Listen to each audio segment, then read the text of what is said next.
L'an dernier, plus de 85 000 personnes ont bénéficié, en France, du programme Erasmus+, pour partir à l'étranger. Et cette année, le budget attribué par la Commission européenne se voit d'ailleurs augmenter, de quoi permettre à encore plus de jeunes de partir découvrir l'Europe et parfaire une langue étrangère. Pour en parler avec nous, Céline Hachek, bonsoir. Bonsoir. Alors vous êtes chargée des relations entreprises et mobilité internationale à la mission locale intercommunale de Poissy-Conflans. Mais avant de parler du programme Erasmus, on va se concentrer sur vous parce que vous avez une relation particulière avec les voyages et l'étranger. Vous avez travaillé dans le tourisme de luxe ainsi que dans le commerce dans l'export. Oui, tout à fait.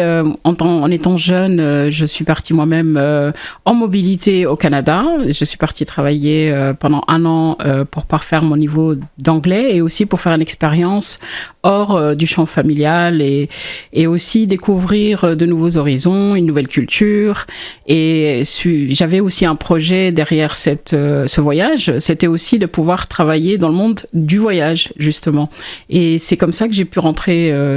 Mon parcours en fait a été très très orienté tourisme. J'ai travaillé en compagnie aérienne pendant 6 ans et puis ensuite j'ai continué dans ce domaine pendant quelques années et ensuite à cela j'ai décidé un petit peu de donner du sens aussi à ce que je faisais et je suis arrivée à la mission locale de Poissy-Conflans.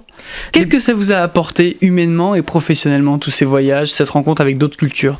Bien écoutez, étant passionnée des voyages, j'aime les cultures, j'aime les gens et aussi j'aime découvrir de nouveaux horizons et j'aime bien aussi la nouveauté. Je suis quelqu'un de très curieuse de nature et j'avais aussi une passion, c'était, j'avais envie de faire des voyages, de partir, de parler de nouvelles langues aussi. J'ai toujours été passionnée par les langues, donc j'ai commencé par l'anglais et puis comme je parlais aussi portugais, donc j'ai voulu continuer. Et c'est comme ça que j'ai pu aller donc au Canada et ensuite avec la compagnie aérienne, j'ai fait beaucoup de voyages. Et après cela, je suis aussi allée travailler pour une société, un tour opérateur qui était spécialisé sur l'Amérique du Nord, du Sud, les Caraïbes. Donc j'ai pu conseiller des clients, j'ai pu organiser des voyages sur mesure. C'était passionnant. J'ai pu donc partir en voyage de découverte aussi pour pouvoir vendre à ces clients-là les bons produits, les produits qu'ils recherchent. Donc du voyage sur mesure. Donc ça a été mon métier pendant quelques années, jusqu'à être chef de produit sur les Caraïbes aussi et de faire découvrir les Caraïbes à des clients qui avaient quand même les moyens. Voilà, donc c'était le tourisme de luxe et c'est suite à cela que j'ai décidé de changer de voie. Vous avez changé de voie puisque maintenant, depuis 6 ans, vous êtes à la mission locale intercommunale de Poissy-Conflans. Comment on en arrive du tourisme de luxe à une mission locale où on envoie la plupart du temps des jeunes ou des demandeurs d'emploi ? Bien écoutez, c'est simple. En fait, moi j'ai toujours eu, en plus de ma vie professionnelle, je me suis toujours engagée au niveau associatif. Donc je travaillais dans le monde éducatif culturel aussi. En dehors de mon travail. Donc j'ai toujours aimé la jeunesse, j'ai toujours aussi aimé l'éducatif, parce qu'en fait je constatais aussi que les jeunes, au fur et à mesure du temps, les générations étaient fragilisées d'une certaine manière, parce qu'au niveau du contexte familial, il y avait eu des transformations. Donc moi je me suis attachée à cette jeunesse, en fait, que ce soit du plus jeune aux jeunes plus âgés. Donc j'ai toujours été entourée de jeunesse et moi-même j'ai aussi des enfants, donc forcément je n'ai jamais quitté ce monde-là. Le programme Erasmus est né pour envoyer des étudiants à l'étranger à la base, mais aujourd'hui même les personnes en contrat d'apprentissage ou les demandeurs d'emploi peuvent partir avec Erasmus+. La mission locale s'est alors intégrée à ce projet européen. En fait, la mission locale, si vous voulez, on a des offres de services qui sont multiples. Ces offres de services peuvent toucher aussi bien l'orientation, l'information et l'accompagnement des jeunes de 16 à 25 ans. Nous, à la mission locale de Poissy et Conflans, nous avons 18 communes dont sont issus ces jeunes. Et en fait, ces jeunes-là sont en recherche parfois d'orientation. Parfois, ils ne savent pas ce qu'ils veulent faire dans leur vie. Donc, c'est notre rôle de les aider à trouver leur voie et aussi en même temps, nous conseillons, nous accompagnons. Moi, à titre de chargée de relations entreprises, je les accompagne à bien se préparer par rapport au monde de l'entreprise, à se valoriser. Et aussi, j'accompagne les entreprises à aussi mieux cerner les jeunes parce que parfois, il y a un gap entre les jeunes et aussi les entreprises. les DRH ne savent pas toujours comment les recruter et parfois, voilà, ils ont besoin de gens comme nous qui avons l'habitude, qui sommes sur le terrain avec ces jeunes pour pouvoir les aider à recruter et vraiment à faire ressortir le meilleur d'eux. Et donc, c'est mon travail au quotidien. Mais en plus, j'ai une autre spécialité aussi, c'est de travailler pour la mobilité internationale. Parce que pour moi, parce qu'en tant que jeune, j'en ai bénéficié, je me suis dit que c'est le meilleur moyen. C'est un levier extraordinaire pour l'insertion des jeunes et aussi pour qu'ils acquièrent une meilleure confiance en eux. Et parce que c'est juste une des choses qui les empêche parfois d'atteindre leurs objectifs d'emploi. Et aussi, parfois, ils se posent beaucoup de questions par rapport au monde professionnel. Ils se posent des questions sur eux-mêmes. Et la mobilité, c'est un excellent moyen de sortir de leur cadre habituel pour aller découvrir un nouvel horizon. Et aussi, en même temps qu'ils se font de nouveaux amis, qu'ils apprennent une nouvelle culture, ils apprennent à mieux se connaître. Et ils acquièrent de la confiance. Et j'ai des preuves aussi de jeunes qui sont partis. C'est formidable, en fait, ce programme, parce que ça permet aussi bien aux jeunes et même aux adultes de se remettre à neuf, on va dire, pour mieux repartir. Vous avez beaucoup de jeunes avec vous ?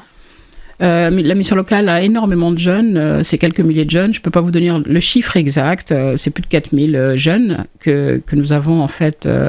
Nous accompagnons moins que 4000, tout simplement parce que ces jeunes, il y en a beaucoup qui sont en situation. Mais sur cette intercommunalité de 18 communes, nous avons effectivement énormément de jeunes qui viennent nous voir pour un petit peu les aiguiller, les accompagner et les aider au mieux. Quelles difficultés ces jeunes rencontrent pour pouvoir partir ? Est-ce qu'ils ont peur de se dévoiler ou ils ont aussi peur de se retrouver dans un milieu qu'ils ne connaissent absolument pas ? Il y a tout ça, mais encore plus. C'est-à-dire qu'un jeune qui vient ne pense pas forcément à la mobilité. Justement, pourquoi j'ai choisi de m'occuper de cette mobilité-là, c'est pour que les jeunes puissent faire plus, qu'ils découvrent que la mobilité est aussi une opportunité pour eux d'acquérir de l'expérience professionnelle hors de France et aussi de développer des compétences, ce qu'on appelle les soft skills, les savoir-être qu'ils ne soupçonnent pas. Par exemple, la confiance en soi, apprendre en fait la relation avec les autres, développer, sortir de leur timidité parfois. Souvent, certains d'entre eux se disent que c'est pas pour eux. Et en fait, moi, je suis là pour leur dire. Mais oui, bien sûr, c'est aussi bien pour vous que pour tous les jeunes et pour toutes les personnes qui ont envie de partir, même les adultes aussi.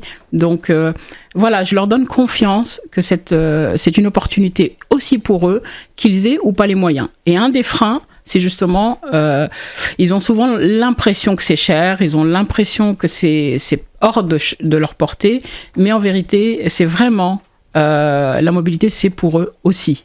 Et donc, c'est ce que je fais au quotidien, la promotion de ce programme, de tous les dispositifs finalement qui favorisent le départ à l'étranger, une expérience, voilà. J'ai aussi des jeunes qui sortent du système d'études, qui peuvent aller de moins diplômés ou pas de diplôme jusqu'à Bac+5.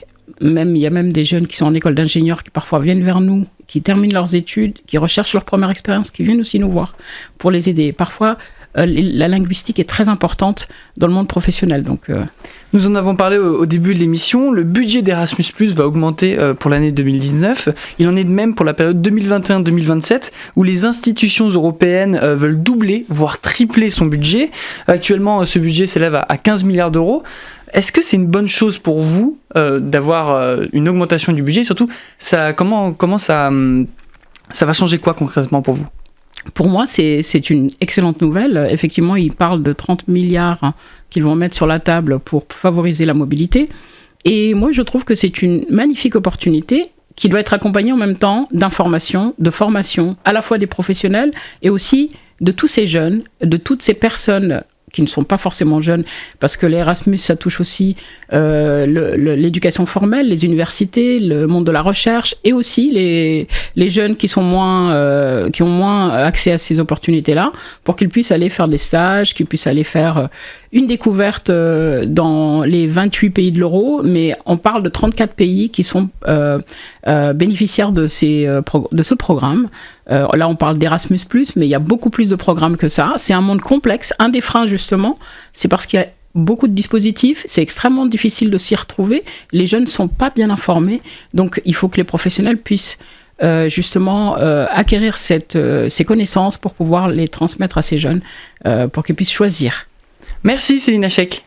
Je vous en prie, merci beaucoup de votre invitation.